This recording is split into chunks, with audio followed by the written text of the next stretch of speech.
Hey Ruben, what is this location called? So Shadira, right now we're at the Alexis Arnell Road, a side street on Alexis Arnell Road.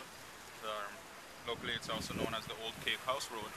We were out here a couple of weeks ago and we noticed a lot of oil drums here, and many of the oil drums were leaking. So what we did is we notified the relevant authorities, and we asked them to come out and to do something about this. And I think we're about a month or two further now, and the situation has gotten worse. There are a lot more oil drums, and it seems to have also been turned into some sort of a landfill. So It's a dump site. It's a dump site, and it's not just oil, it's all sorts of chemicals. And some of the barrels are leaking, they're rusting away, and it's leaking into the soil. I was here earlier in the weekend, there were some kids here walking around. So this is a health hazard, this is a major problem, and something needs to be done about it. And you've notified Public Works about it, inspectors about it? Yes, we've notified all the relevant authorities. This has also been not just done via email, but it was on the front page of one of the local newspapers.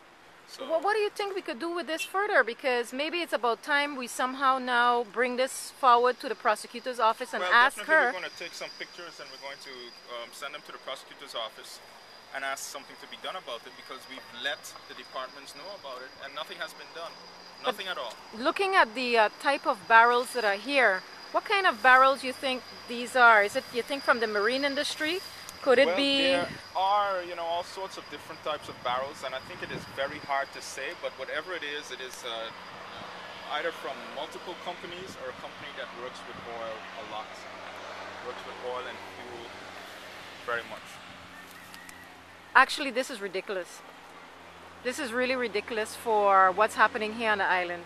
It's an environmental atrocity. I mean, something should have been done about this a long time ago. And the fact that it continues to get fuller and fuller means that the people are confident that they're not going to be stopped. But what do you think should be done with this? We have a company called Oil Mop. Well, definitely all of this needs to be picked up. We need to analyze the liquids to see what they are, because I'm pretty sure it's not all oil. It needs to be cleaned up. We need to have the land here needs to be sanitized. A lot of things need to happen, but there needs to be some sort of momentum, and nothing is going on right now. We need to understand that the environmental groups are just small grassroots organizations, and it shouldn't be up to them to organize cleanups like this. This is government's responsibility. First of all, we can't clean this up. This will take a huge amount of heavy equipment and manpower to do this. This is way too much. So what I don't understand, Ruben, is there's a company called Oil Mop. Now, when they were started, I believe it could have been 2004 or 2005, somewhere around those years. They were given a permit based on the fact that they would pick up all waste oil from everyone on the island. So not only from the cruise ships. But now we're hearing that Oil Mop only takes oil, when you bring it in, you have to pay them. So it's not like they're taking it in and doing the island a favor. They want the people who bring it in to pay them, which I think it's ludicrous. It makes little sense to me, and I'd like to compare it to another environmental issue. Glass bottles, for instance, are brought into St.Maarten in mass by different distributor companies, and yet we don't recycle any of them, and none of them are picked up. Something similar needs to be done for this oil, for instance. All the glass that is brought in, there needs to be some sort of mechanism in place that if people want to bring in glass bottles, they need to export or recycle or reuse X amount of glass bottles. The same thing with fuel. If you want to bring in X amount of gasoline, you need to be, or oil in this case, any type of fuel that that has that leaves waste, you need to be able to put in the permit that they need to process this waste fuel. Okay, what do you think is the next step? Because you're kind of fed up with this. I'm going to send pictures to the newspapers again, of course, and I'm going to go back to the office and send pictures to the prosecutor's office, as well as to the Secretary General of the Department of Environmental Affairs. But I think it's also a public health issue, so I'm going to send pictures to the public, to the hygiene department, or what it's called now, the Ministry of Public Health, I believe.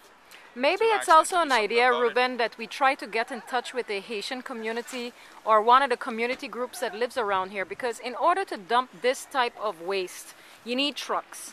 someone must be Well, someone is seeing definitely these seeing trucks what's coming going in. on, I mean, this is not stuff that you could dump from a car, or a small man can bring along in his a little pickup. This is really big industrial. It's a big industrial waste depot. So this is terrible. It's very close to the what do you call this area here? The upper part of the old Cake house area. old cake house area. It's close to where people live. Do you think some of this might be flammable? I am not entirely sure about what's in the barrels, so I don't want to, well, besides that there's oil, I'm not sure what's in the other barrels, so I don't want to speculate on that at this point. But it is a possibility. If you look at some of the barrels, it does say that the material inside is flammable, so if that is the case, then we have a serious issue. Right. Thank you.